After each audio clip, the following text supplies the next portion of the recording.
The following video contains spoilers. We suggest watching the episodes alone in the dark. Hello, Wolfpack! We're back, and we're finally ready for round 3. I've got plenty of Are You Afraid of the Dark episodes to take a look at still, but as I said in the last 2 videos, not all of them provided me with enough material for longer videos, nor do I wish to combat the crybaby copyright bots over these requests since we want our channel to be safe. Sorry guys, but some of these requests are going to get crammed into more rapid-fire videos thanks to stupid copyright.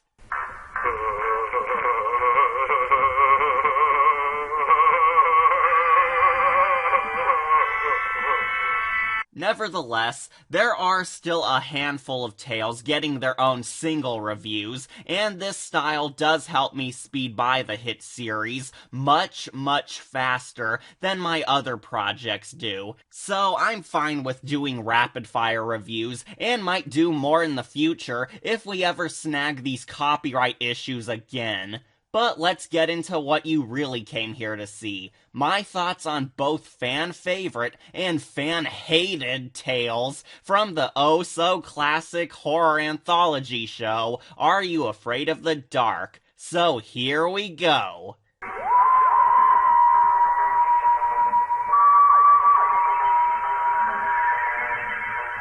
Oh yay, another Sardo adventure. I've kept no secret about my dislike for the wacky magician salesman, but I honestly chose a ton of Sardo tales to review this time, so I can get them out of the way. So without further ado, The Tale of the Carved Stone is a wacky horror comedy about time travel, evil demons, odd friendships, and everyone's greedy con artists getting into hilarious shenanigans. In this plot, a shy, lonely teenage girl named Allison has recently moved into a new town and wants to make some new friends. So naturally, she goes to Sardo's magic shop since he always advertises how he has life-changing trinkets to help wish away all your problems. Sardo eventually sells Allison a black rock with Egyptian hieroglyphs drawn on it, dubbing it the Carved Stone, and he claims that it's a friendship rock, which can help her make new pals. However, unbeknownst to Sardo, the Carved Stone is actually a magic rock that can allow anyone to travel through time, and Allison uses it to meet with a young boy from the 1800s named Thomas Jefferson Bradshaw. Yeah, Thomas Jefferson Bradshaw. Ha, you thought it was the real Thomas Jefferson like I did, but nope.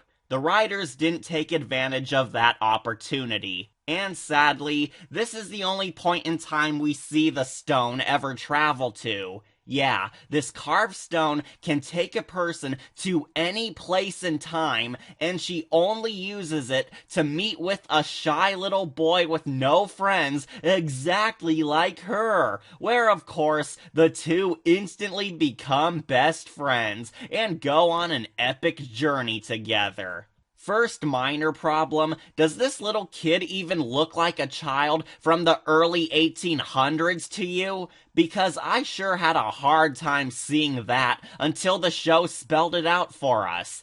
The kid is dressed way too modernly to be from the Civil War era. You don't want to show the kid wearing something from that time period, or have him bring up topics that are relevant in his world? No? Okay then. Unfortunately, back in the present, we meet our main villain, Brother Septimus, a demonic cult leader with magic hypnotizing eyes, played by Frank Gorshin. That's right, the original Riddler is in this story as a corrupt demon priest, and he's pretty average for a guest villain. Yeah, as much as I love Frank Gorshin and his silly acting, he doesn't really do that much to stick out as a fun villain, since his performance is nothing we haven't seen before from other villains on this show. He's over the top, smug, slimy, and mostly scary to children, but not so much to the adults. Anyways, Frank Gorshin threatens Sardo, asking for the carved stone. But of course, our idiot magician sold it off to Allison, forcing our villain to use Sardo and track her down, because Brother Septimus wants to use the time travel stone to venture across multiple differing timelines, where he plans to, you guessed it, take over the world. Meanwhile, Allison forms her odd friendship with Thomas Jefferson Bradshaw, and instead of taking this whole time travel stuff seriously, our hero actually tells Thomas all about the future, and even encourages him to leave this boring world behind and come back with her to the present day. Okay, has this girl never heard of the space-time continuum falling apart from time paradoxes? Because she's being totally stupid about this time travel jazz. And don't say I'm breathing in too much into this kid show, because I'll have you know that Back to the Future Part 3 was still in theaters during the time this show was on the air, so I know what I'm talking about. Regardless, the buddy moments are too cute and nauseating, especially for a tale with a Satanist in it. Somehow, the villains find out exactly where Allison lives, and then we go into a long Scooby-Doo chase scene where both Sardo and Frank Gorshin go after the kids as they run through the same house and jump through time portals to both Thomas's past home and Allison's present-day home. No joke, this chase scene is almost as long as the After Hours remake chase scene. It drags on for quite a bit, and while it could have fun, the show is limited to this one setting, robbing the whole time travel chase of a lot of creativity and whimsical humor. Eventually, the kids and Sardo team up against Brother Septimus and destroy the carved stone within a portal, killing our villain for good. But sadly, Thomas is forced to stay trapped in his own timeline and can't come with Allison back to the future. Oh no, the space-time continuum is saved. How awful. Oh, but just to ruin what could have been a truly great scene of the friends drifting apart, the episode actually ends on a message of Thomas saying goodbye to Allison and confessing that he loved her. Yeah, for reals, we were meant to believe that Allison and Thomas were falling in love, and that they were star-crossed lovers who could never be together. They knew each other for less than one day, and we were meant to believe that they were falling in love. This lost this tale a lot of points. I thought they were better as friends, but Are You Afraid of the Dark wants to go for this tragic romance twist, despite these kids barely feeling nothing but mutual respect for each other. In the end, the Tale of the Carved Stone was a real meh episode, and a plot that I have no desire to see ever again. Unless you really love Sardo or Frank Gorshin, I'd give this story a hard pass. So the Carved Stone gets a bronze skull. The story has some good ideas, but they don't go all out with them, and the time travel logic is a tad screwy.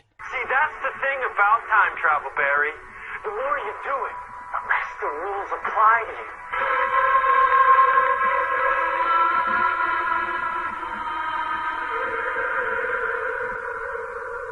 Alright, now we get to a good one. The Tale of the Quiet Librarian is considered a classic horror story by the Are You Afraid of the Dark fandom for its gripping suspense, haunting atmosphere, and a very intimidating villain. In this story, two bitter rivals named Lori and Jace are forced to work on a research project together, and of course, have to do all their studying in a haunted library. Evidently, there's a ghost librarian haunting this place and abducting children who cause loud noises, where the villainess captures their sounds and, by association, their souls in a magic box. Then she has them punished forever by making them do quiet reading in her back room for all eternity. Very creepy. However, this episode has a similar issue I had with the Midnight Madness. It takes forever to get to the good stuff. We get a ton of long scenes of Jace and Lori struggling to be around each other and bickering about trust issues, while the only scary things that occur for a while is the librarian snatching a few children off screen. These are kind of scary, but as usual, the show waits for the dark reveal until halfway into the story while we're stuck with our super simple main characters and their constant arguing. Just saying, it takes a long waiting period until things really bounce off the walls. Of course, Jace forgot their research book back at the haunted library, and since their project is due very soon, the kids break into the haunted library at night to get it back. And as you can all guess, they bump into the ghost librarian who tries tracking down our heroes to silence them forever. And to be honest, the Scooby-Doo chase scene on here is the best part of this, since it's done pretty well and feels truly intense. My absolute favorite scene in the whole episode is when the librarian is stalking Lori in the massive dark hallways. The room is literally so quiet that, I kid you not, the librarian is able to find the kids by listening to the sound of their heartbeat. Like, it is so quiet in this big scary library that the monster is able to track her victims from the small sound of a heartbeat alone. Now that is truly impressive. It's the one time the show actually gave me something I found horrifying as an adult. The ghost librarian can listen in for a child's heartbeat alone and hunts them down easily like a vicious primal predator. That's so amazing. Congrats, Are You Afraid of the Dark? You did a great scare that's so good it's timeless. Anyways, the chase scene concludes with the kids confronting the ghost librarian by using several loud sounds and loud objects to overload her magic box with too much energy, causing it to explode and blow the ghost off the face of the planet. It happens. And one of these loud devices is seriously Jace's Game Boy. Yep, a Game Boy saved the day in a horror story. I gotta admit, I never thought I'd see that coming. Overall, The Tale of the Quiet Librarian is a magnificent episode from this series, and most of its scares do hold up surprisingly well. My favorite parts were the hunting predator scenes, since I thought they were a million times scarier than the magic box itself. And in the end, the two rivals become best friends forever for surviving this horrible experience. The worst part of this story is simply the long wait until our main villain appears on screen. Sorry, but it was just a long wait. Nevertheless, The Quiet Librarian still maintains its title as one of the darkest Are You Afraid of the Dark tales ever, and was overall a fun watch. So I give this episode a gold skull. Not perfect, but so cool.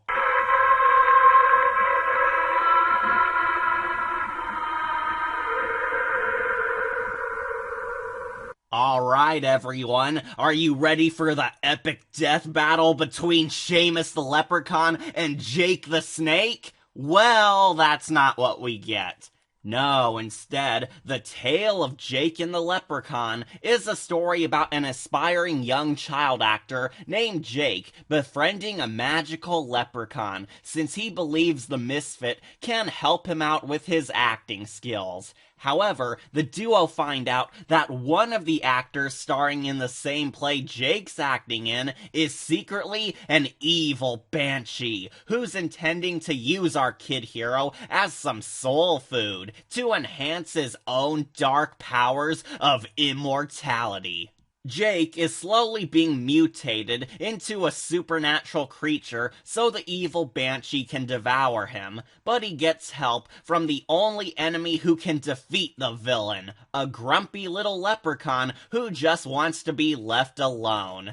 Of course, Jake and the Leprechaun form a nice odd friendship over the course of the story and become best friends, uniting against a common enemy. However, the Banshee catches on to the retaliation, and things build up to an epic magic duel on the community theater's center stage, where the Leprechaun gets back in the saddle and saves the day by vanquishing the Banshee, all while the audience, of course, assumes that this was all a part of the show. Don't worry, I've seen enough movies to know this is the part where the audience thinks it was all part of the show and loves it. Cue applause! Yeah, one of my few complaints in this tale is that the villainous Banshee's entire plan relies on him offing a child on stage in front of hundreds of people watching them. How does he even plan to get away with that? Also, something that did kind of cost this tale a gold medal is Jake's acting. The kid playing Jake is just not a very good actor. I'm sorry, but his dull facial expressions and lack of emotion made sitting through this tale a tad hard. Also, at no point do they ever consider calling the police on the Banshee Man being a secret serial killer, even though they have hard proof that they're not lying. But they don't, since we need a grand final boss fight. But the show makes up for it with a good climax. However, here's the greatest element of this tale. Both the actors playing the Banshee and the Leprechaun are so much fun to watch, and are just really fun characters. Really, these two guys were so amusing and just over-the-top corny fun. The Banshee is hamming it up as this smug, venomous bastard, and the Leprechaun is like playing himself as a Gandalf-style wizard master. It's just so awesome.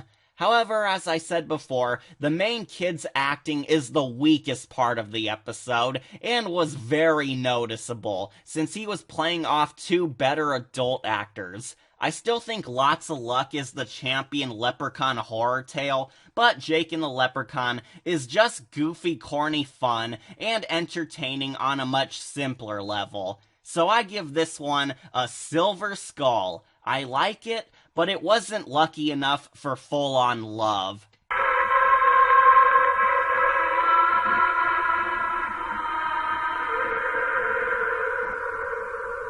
Oh good, another Sardo tale. Lucky me. In this episode, a shy loser named Justin is afraid to talk to the new hot girl who moved into town, so naturally, he goes to Sardo's magic shop of nightmares to buy something that can help him out with all his troubles.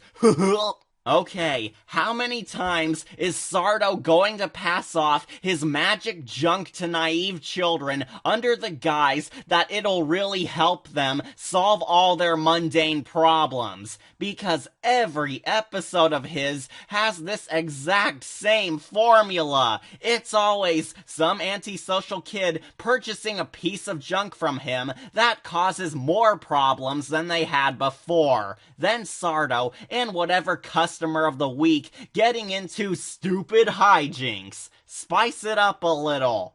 The definition of insanity is insanity is doing the exact same fucking thing over and over again, expecting shit to change. That is crazy. But there's some good news here. This is the first Sardo episode that I actually came close to liking. You heard me right. I actually sort of like this episode. When Justin goes to get some magic trinket from Sardo, we get a genuinely humorous scene where Sardo goes through all the key artifacts from his past episodes as he looks for the Dark Dragon Potion to make his customer popular. I love how he tosses out the super specs, the carved stone, and finally the empty canister of the Dark Dragon Potion aside as useless crap. It was pretty cute. Since Sardo realizes that he doesn't have the Dark Dragon Potion anymore, he sells Justin a magical tiny doorway that allegedly has the power to show its user the future. Justin actually sees if this product works, and it turns out that it does. Sardo wasn't wrong for once. How about that? So Justin takes the door, but then sees his crush's future, where she will die in a fire. So naturally, Justin does all he can to prevent this horrible future from happening. Yep, this tale is the Black Mask of Are You Afraid of the Dark? We have a bizarre dark future episode where our hero tries to prevent a grim disaster. A good idea that Are You Afraid of the Dark handles pretty well for the most part. However, we also get to my problems with the episode. The idiot moments. Yeah, no lie. This episode has our main character making a ton of awkward idiot moves to save his crush. At one point, he actually shouts in front of the whole school cafeteria that his crush is going to die in a burning fire. And unsurprisingly, she and the entire school laugh at him and assume he's crazy. Good play, kid. I'm sure that won her over. Eventually, the boy makes it to the point where his crush is stuck in a burning building, and he and Sardo actually work together to save the day. Yep, you did not mishear me. Sardo actually helps save the day. You could say they subverted my expectations.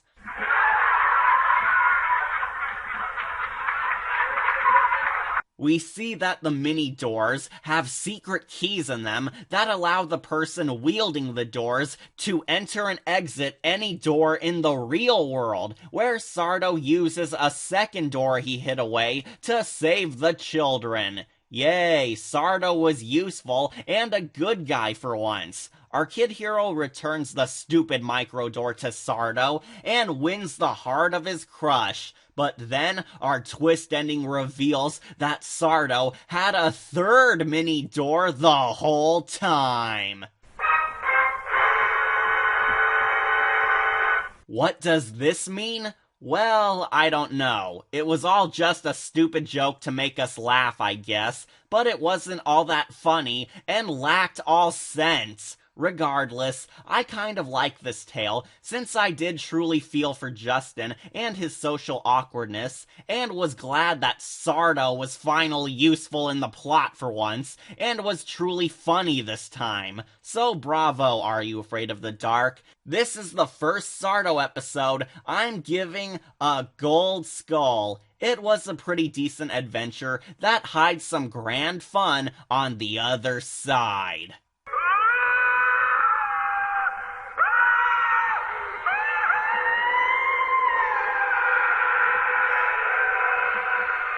This episode sucks. I won't waste any time here. This one is awful. Absolutely awful. Are You Afraid of the Dark attempts to give us a wacky dark comedy episode, but it fails in almost every way it could. We follow these idiot kids who think that their new gay neighbors are secretly cannibals, and they think that they're eating a bunch of people who've mysteriously disappeared around town. So naturally, this leads to several awful hijinks of them trying to learn more about the gay couple and expose them for the evil human eaters that they are. The comedy is bad, the acting is bad, the plot is bad, and the characters are bad. There are several low, cringy jokes, but a big highlight goes to this stupid scene.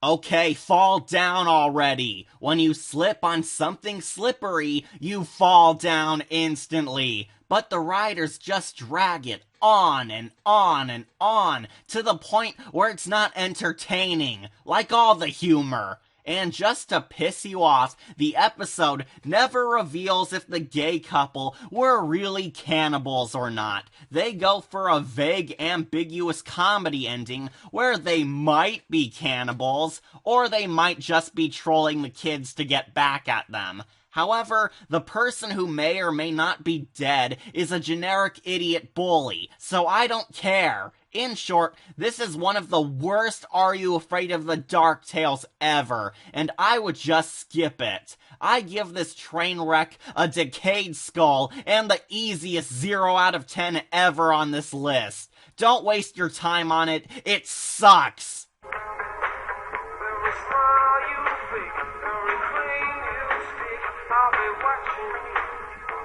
Won't lie, The Watcher's Woods disappointed me. I honestly don't understand the appeal of this episode, and why so many people praise it as an episode worthy of being one of the top 10 best Are You Afraid of the Dark tales, since it wasn't all that great. This tale stars the actress who played Kaylee from Joss Whedon's underrated show, Firefly. Awesome! However, that won't affect my ranking at all, since I've never seen Firefly. Plus, the episode turns Kaylee into a generic idiot bully. Yes, Firefly fans, Kaylee is an idiot bully. Kaylee is a bully. Thank goodness she got a good episode later. So in this tale, Kaylee and a shy girl named Sarah are stuck being bunkmates at an all-girls summer camp that's rumored to be near a haunted forest, overseen by a mysterious entity known as the Watcher. Anyway, before I was so rudely interrupted, at that time, I was a Federal Expressman. No, not quite. Rumor has it that this Watcher is an evil forest spirit who once trapped 3 girls in the woods forever and tortures those who get lost in his domain for all eternity, since I guess even the ghosts don't like kids on their lawn. Of course, after several wacky mishaps, the rivals Sarah and Kaylee get lost in the Watcher's woods and must work together to escape. Kaylee is sadly an idiot bully and says screw that, so she goes down the dark forest all by herself. Big shock, Kaylee gets captured, but not by the Watcher, instead by these 3 evil ghost witches who are the spirits of the girl campers who got lost in the woods a long time ago. And they're totally cray-cray now, so they plan to kill and eat Kaylee for dinner. However, Sarah, for some reason, wants to save the idiot bully and offers to retrieve the lost ghost girls' lost whistles from the campground, since getting them back will at last allow their souls to rest in peace. Sarah journeys through the dark forest, where, completely out of nowhere, the Watcher falls in love with her and wants Sarah to be his queen. Huh? There is no lead-in to this villain plan at all. Yeah, the Watcher, a deranged forest demon, wants to take this underage human Girl Scout to be his lover and rule the dark forest by his side. What? In all honesty, the Watcher is a completely pointless character. For an episode called The Watcher's Woods, he sure as heck ain't in it nearly as long as the ditzy witch trio are. And that's another issue I had with this. The witches are played as wacky comedy villains, and they really aren't funny or sympathetic, despite the episode hoping we'd warm up to them. Sorry, Are You Afraid of the Dark, but I'm not feeling it. Nobody in this tale is very likable except for Sarah. It's kind of scary for the first half, but in the second half, the story takes a very weird turn, with the Watcher being horny for a little girl, and the show turning the evil witches into tragic villains who just need to be at peace. You know, something that could have made this tale a lot better is if the writers removed the Watcher entirely and just made the true villain a sentient forest. I mean, wouldn't that be so much cooler? A sentient forest like Lovecraft's woods, keeping our heroes trapped forever? That has so much potential. But nope. We get a very dull, unbalanced plot that kind of fails to make us like the tragic side of the villains and the other jerk characters. So Sarah saves the day, the idiot bully is good now, with no story arc whatsoever, and our murderous three witches get a happy ending for being serial killers. Yay! Long story short, this one was okay, but not all that great. I give it a silver skull.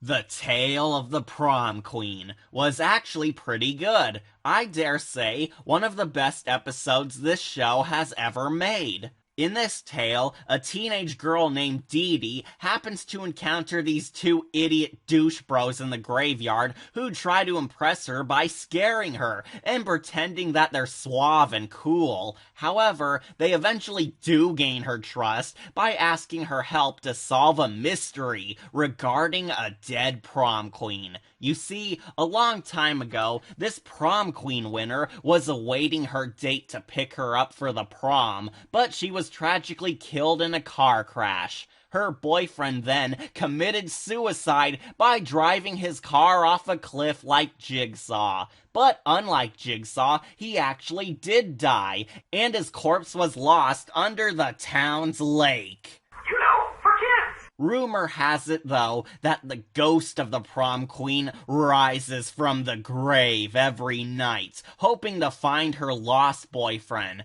But with him dead and lost forever, there seems to be no hope for her to be at peace. The kids then hold a seance to bring the dead boyfriend back to life so he can finally pick up his lost love, and they'll both be at peace. It's soon revealed that Dee Dee was actually the ghost prom queen all along, and she was using the idiot bros to bring her boyfriend back the entire time. I kind of like that twist, since I really didn't see it coming, and it had a real impact. However, as my friend Blacksmithorange and I discussed, one of the only problems in this tale is that it's not scary. The Tale of the Prom Queen really tries hard to be scary, but overall, it's more of a heartwarming episode than horrifying. Also, there are so many fake-outs in this plot. Too many. The show really wants to hide the twist ending, so it ambushes the viewers with tons of misdirections, fake-outs, and jump scares, just to make us not see the ending coming. I'd say great job, since the surprise was good, but there are just so many misleads that this episode should have been called The Tale of the Fake-Out, since they got really carried away. Nevertheless, The Tale of the Prom Queen is a solid, well-written episode that I highly recommend. So I give this tale of tragic romance a gold skull and a perfect score. Definitely a worthy episode that impresses you and hits one in the feels.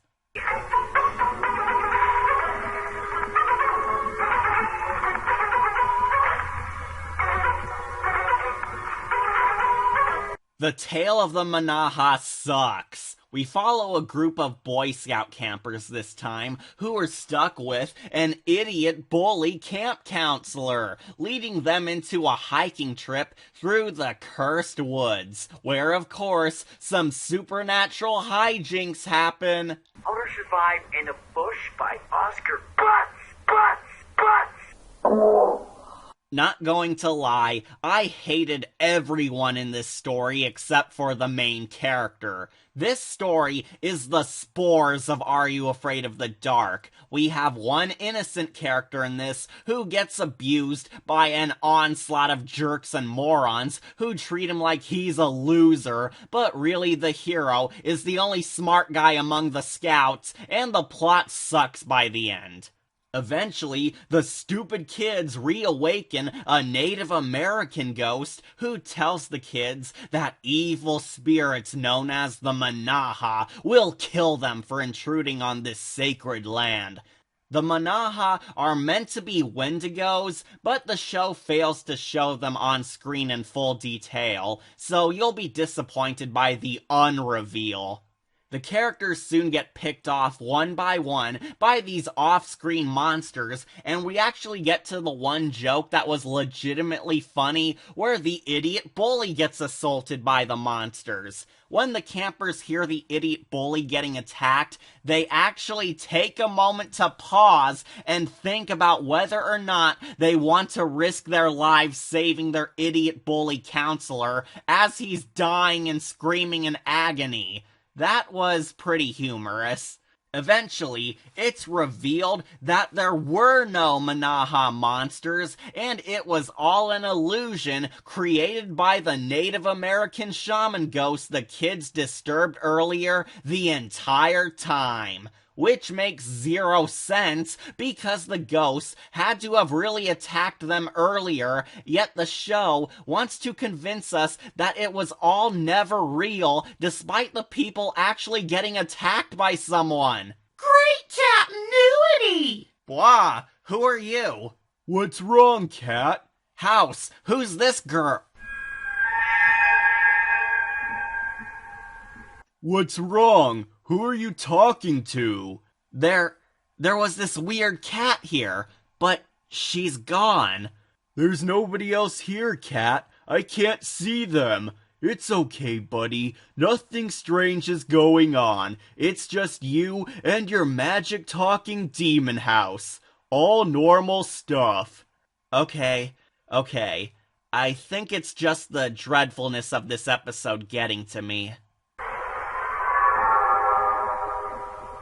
So, why was the Native American shaman ghost haunting the campers and making up these illusions this whole time? Well, the Native American ghost is actually an evil poacher who wanted to kick the white people off his land so he can take it from them and illegally hunt down all the forest animals. I repeat, the Native American wanted to scare off the white people so he could steal their land from them for illegal purposes. The Native American wanted to steal land from white folks, and he's the bad guy. There is so much wrong with that concept that I could go on for pages explaining all the unfortunate implications behind that, but I want to forget this episode as soon as possible. So let's just chalk it up to this episode being stupid. However, the crowning moment of stupidity is how our heroes defeat the illegal poacher ghost. When the kids get surrounded by the illusions of the Mahna Ha, the protagonist just says he doesn't believe in magic, and that makes the hallucinations go away and weakens the Native American ghost. Yes, really, he just doesn't believe the legend, and that sends the Native American ghost's illusion magic away, and the kids trick him into running back into his genie bottle or whatever to die. Oh, but after saving everyone, the kids force the idiot bully to carry all their stuff for them as punishment. Derp-de-doo! Yeah, this one just plain sucked. It was boring, mean-spirited, and badly written. Nothing anyone wants from a good Are You Afraid of the Dark tale. I give it a decayed skull and a whopping 0 out of 10.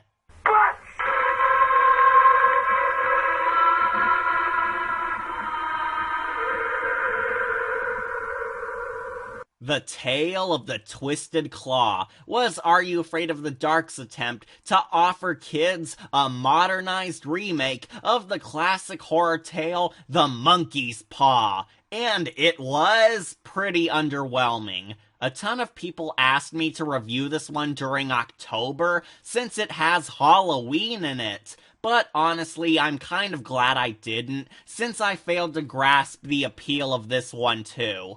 I thought The Twisted Claw was pretty dumb and lackluster, especially compared to the critically acclaimed tales most of my fans cherished more. We follow two troublemaking boys who egg an ominous old lady's house, but the old lady gets back at them by giving them a monkey's paw, which of course the kids stupidly accept without question.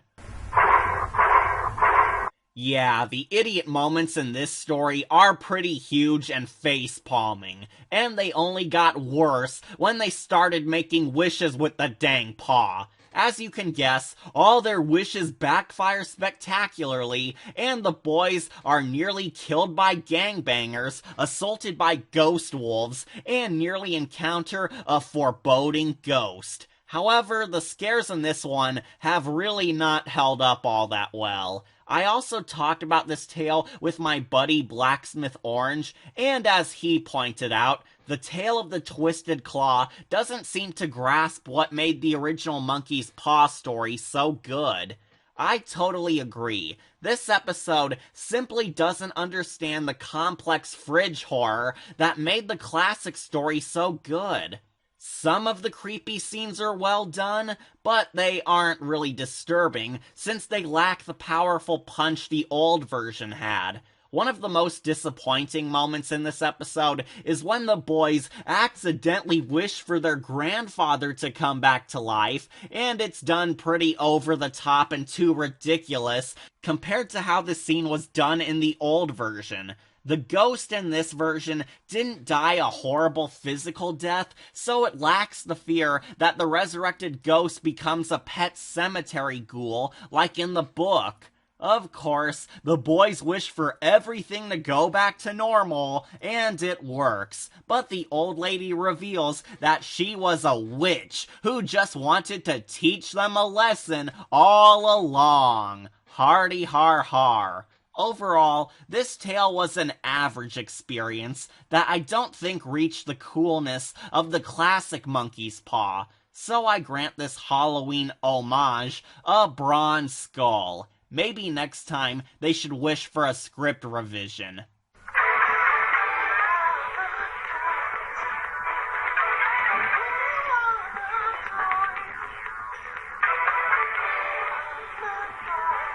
Oh boy, the Tale of the Unexpected Visitors might honestly be the room of Are You Afraid of the Dark? I know that's saying a lot, but this tale might be the Tommy Wiseau's room of the series. It is so bad that it's hilarious. This episode features two rocker kids who are modeled after Bill and Ted making first contact with aliens. Yeah, I know their name's something else, but let's be real. These kids are Bill and Ted. For those of you who don't know movie nerd trivia like me, Bill and Ted are two idiot metalheads who love rock and roll, and also get into science fiction related hijinks, exactly like the main characters of this episode. However, Bill and Ted are actually funny, while these kids are plain cringy. Lucky us. So, Bill and Ted accidentally make contact with aliens when they screw around with Bill's father's science equipment.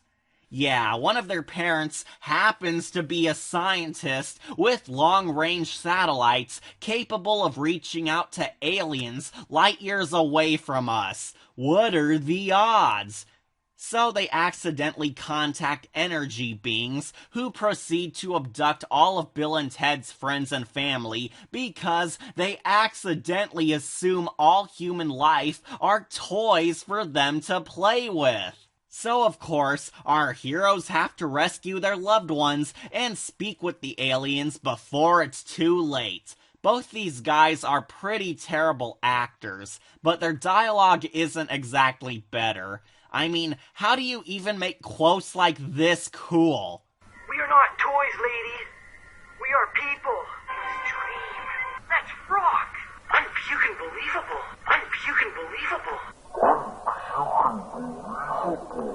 So, in the end, our heroes save the day by telling on the alien and asking his mom for help. Yep, an Are You Afraid of the Dark tale where telling mom resolves an alien invasion. Hooray! And the episode ends with Bill and Ted befriending the killer aliens and keeping up with them and scientific progression thanks to the power of rock.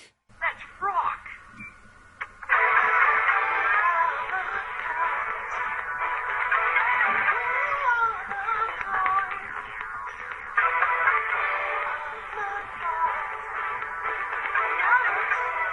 Yeah, this episode was just plain ol' stupid. Some might find it so bad it's good, but it's still a stupid, poorly thought out alien story. I give it a decayed skull, but not a 0 out of 10 thanks to that wicked song. We are not toys, lady. We are people.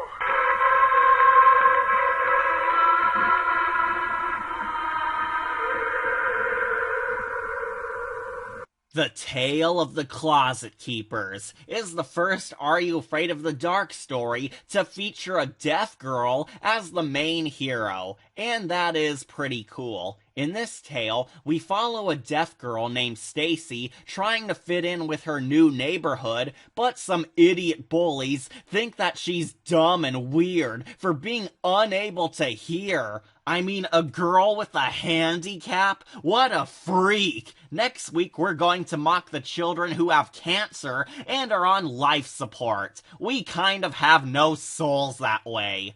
Yeah, the idiot bullies are, of course, the weakest characters in this because lazy writing. However, Stacy and one of the idiot bullies get abducted by aliens who seek human children to use for their alien zoo. Stacy is a rare animal since she's deaf, and the idiot bully happens to be good at basketball, so they use these traits to make their animals look good for alien tourists.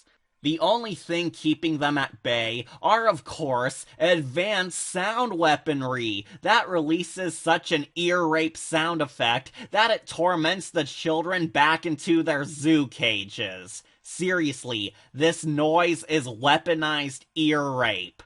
Just like the audio from Cat Spaceman review. Hey-oh! Curse you, house!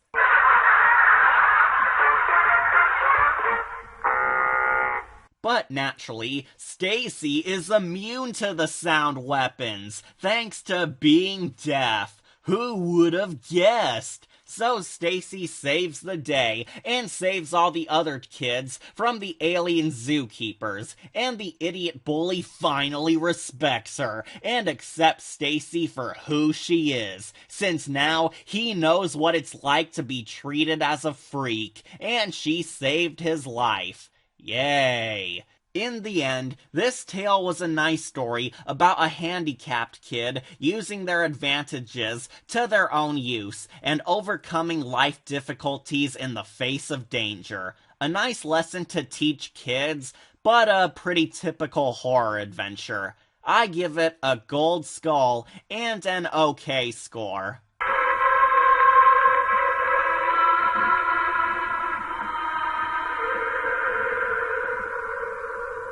The Tale of the Vacant Lot is pretty much Are You Afraid of the Dark's composite hybrid of the Haunting Hours episodes Headshot and The Red Dress. So you'd expect something as cool as those classics, right?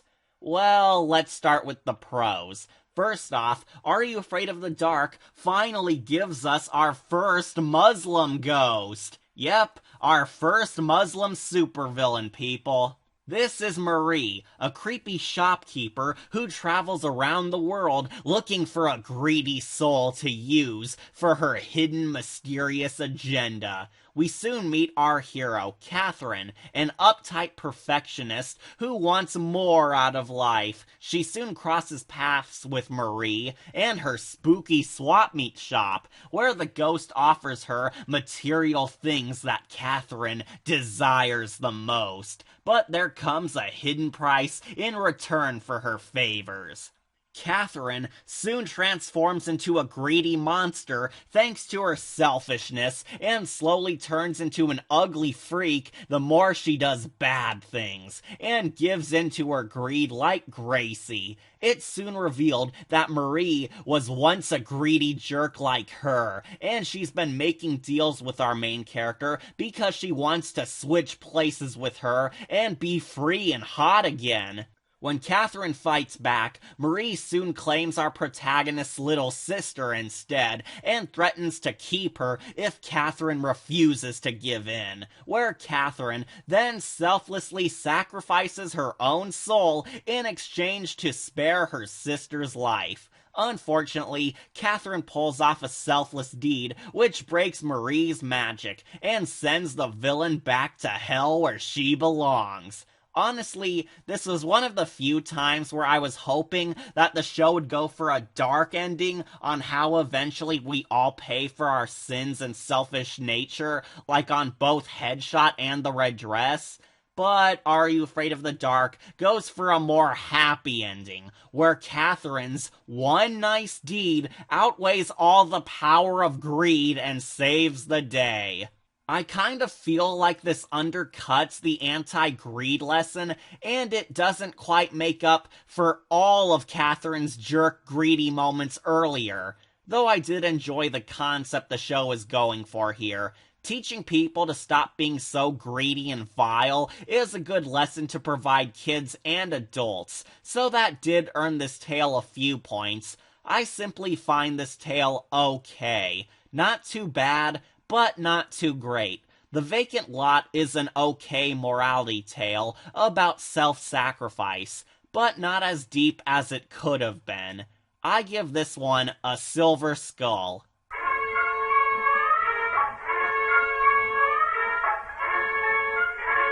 Sweet, we've made it to the tale of the Sorcerer's Apprentice, which thankfully doesn't star Nicolas Cage in it. Thank you, merciful Poseidon. In all seriousness, this episode was alright. In this adventure, we follow a sad social outcast named Dean who just wants people to notice him as he struggles to make new friends in high school. However, a strange archaeologist named Dr. Oliver drops by showing off some cool ancient artifacts to the students for a history class.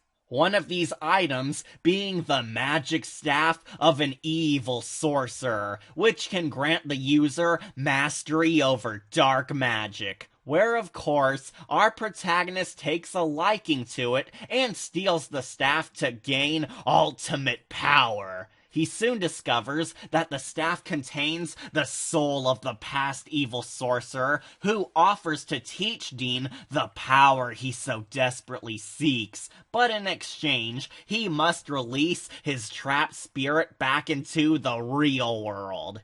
Dean then gets corrupted by the power, brainwashes a bunch of kids and teachers to be a part of his magic cult, and gathers the essential ingredients to make the spell to release the sorcerer back upon our world. Fortunately, Dean's only real friend Alex attempts to desperately save her pal by breaking the wizard's hold over him.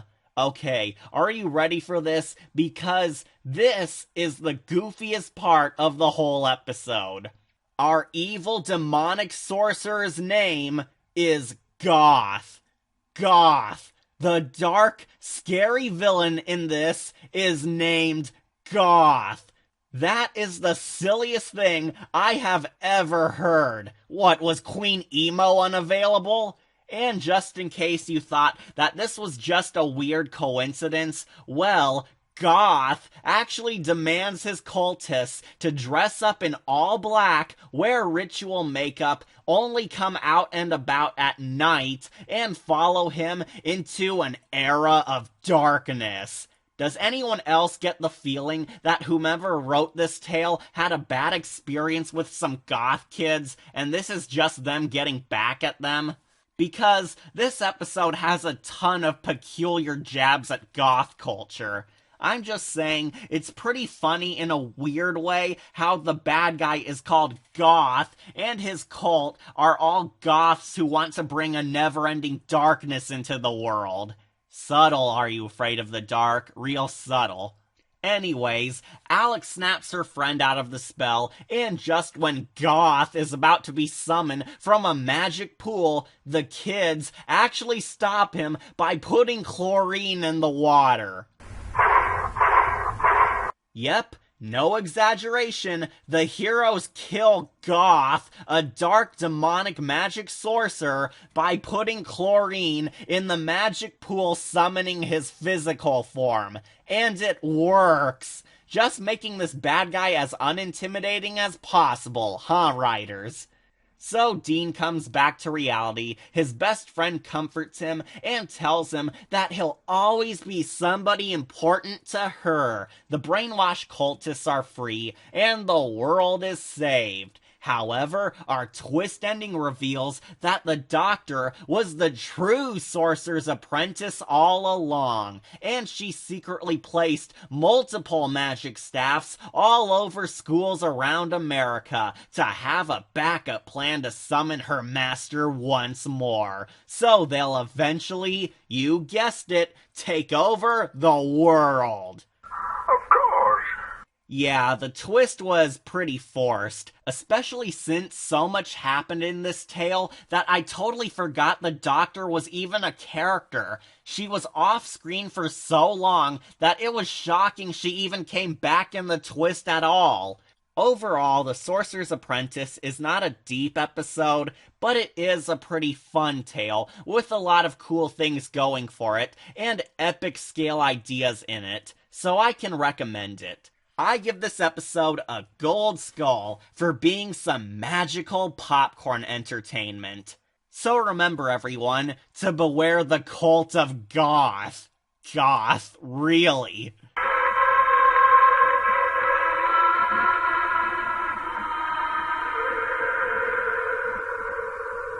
This is the last Are You Afraid of the Dark episode featuring Sardo in it. And beyond all possibility, it also managed to be his worst one. The time trap is awful. So embarrassingly awful. Once more, for the upteenth time, we follow some shy loser who comes to Sardo's magic shop in search of a magical artifact that can change his life for the better. What a surprise! The exact same formula in half these Sardo tales! The definition of insanity is doing the exact same fucking thing over and over again. Expect shit to change. That is crazy. But it actually gets worse. Sardo sells the protagonist a Yu-Gi-Oh! Puzzle box, which turns out to have a mischievous genie named Belle in it. And if any of you think that I can be too hard on the Sardo tales, well, here's a new change for you. This character, Belle, was so bad that I actually appreciated Sardo more as a result. I kid you not, Belle is by far one of the worst characters I have ever watched in this show. This chick is the Alice Claiborne of Are You Afraid of the Dark? Alice Claiborne levels of annoying. She's that unbearable. Belle is a wacky comedy villain who loves to troll idiots who ask her for magic wishes, and for no reason at all, she torments this poor socially awkward kid for a cheap laugh. Why does she love torturing idiots with backfiring magic wishes? I have no clue. She just gets off on being a sadistic bitch. The main character wishes for a girlfriend, so she becomes his girlfriend and humiliates him in public. He wishes to have his homework completed on time. She gives him blatantly awful research papers to make him fail. He wishes he had a new car. She steals someone else's car and gets him arrested. He wishes she'd leave him alone. She sends him into the Shadow Realm with Seth Gold like on Click. Yeah, you get the idea. This chick just tortures the kid hero because she's evil. But to make it all the more worse, the show seems to be under the impression that this girl is funny. Like, we're supposed to laugh at this evil genie's over-the-top performance and jerk attitude. This woman is amazingly unfunny and cruel, and it feels painful. I kid you not, this woman was so unfunny that she made Sardo and his fake vomit better in comparison. She's that bad, folks. Our hero eventually asks Sardo for help, but since they're both morons, the evil genie trolls them even more and escalates the whole confrontation to impossibly ludicrous scenarios where Sardo and the main kid find themselves about to face a SWAT team in a big shootout. Sardo then makes a wish to have 1,000 wishes, which causes him to become the new genie since this was Belle's plan all along. This entire time, Belle wanted to trick some random idiot into trading places with her and become the replacement genie trapped in the box while she gets away completely scot-free. What? That was her plan the whole time? Hey, stupid, if you really wanted to trick somebody else into trading places with you, then why the hell didn't you try tricking our kid hero sooner in this episode into making that 1,000 wishes code word, and instead just trolled him to reveal how evil you are? This entire plot is so stupid. Oh, but guess what? Apparently, our genius mastermind Belle didn't predict that Sardo would use his newfound genie powers to help the kid reset time and get back at her.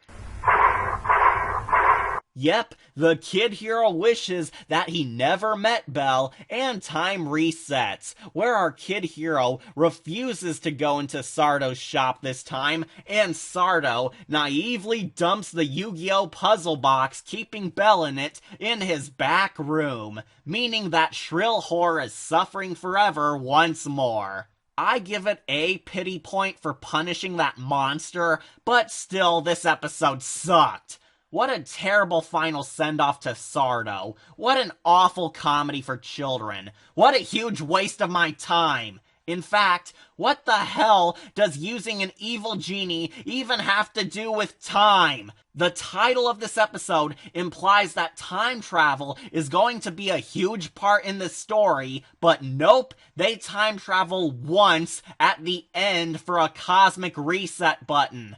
Why did they title this episode The Time Trap then? I'll tell you why. Because this episode is a trap that wastes your time. I hate this episode. I hate Belle. And I hate all the comedy in this. I give it a decayed skull and recommend staying away from it as far as possible.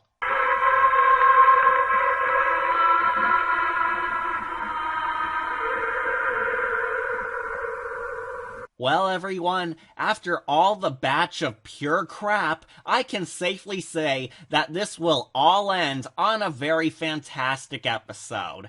I love the tale of the unfinished painting.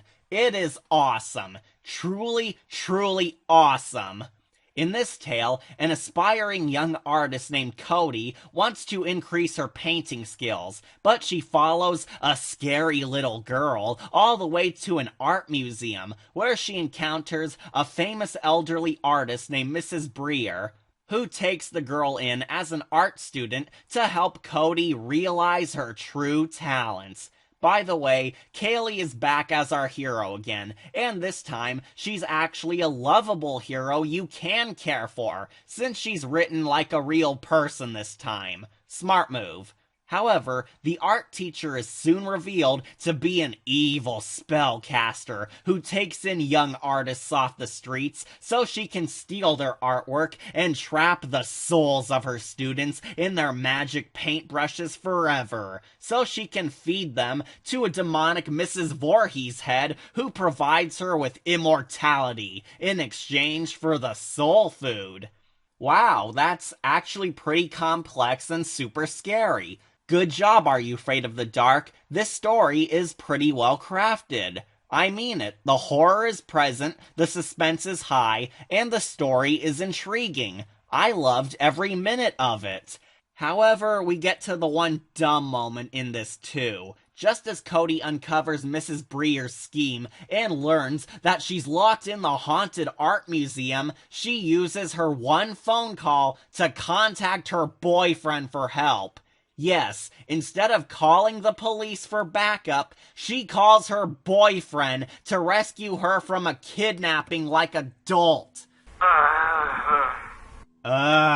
Thankfully that's the only dumb scene. The boyfriend does actually help Cody escape, and they destroy the magic soul paintbrushes, which destroys the demon head's power and purges Mrs. Breer of her immortality, killing both the villains for good. And after all this horror, Cody learns to love her art for what it is, and gains the self-confidence in her skills that she deserves. It's all pretty great, and I really thought the subtle horror in this was done supremely well. I love that Are You Afraid of the Dark didn't do some in-your-face horror this time, and go for the more disturbing atmosphere and ominousness hidden behind the bright colors of this world, since it did feel truly unnerving, and on par with Silent Hill terror. The unfinished painting is a fabulous work of art that I strongly recommend seeing. It's so grand that I would probably include it on my top 10 greatest Are You Afraid of the Dark tales. So I give this beautiful picture a gold skull and a perfect score. The unfinished painting is that colorful.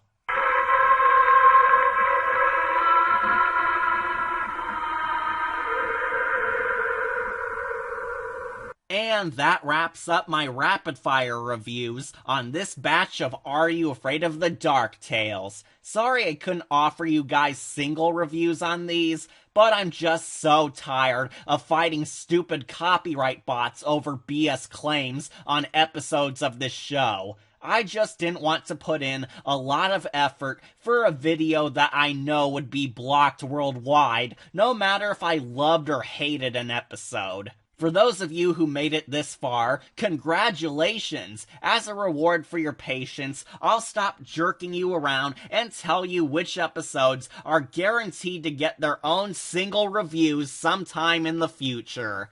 The tales are...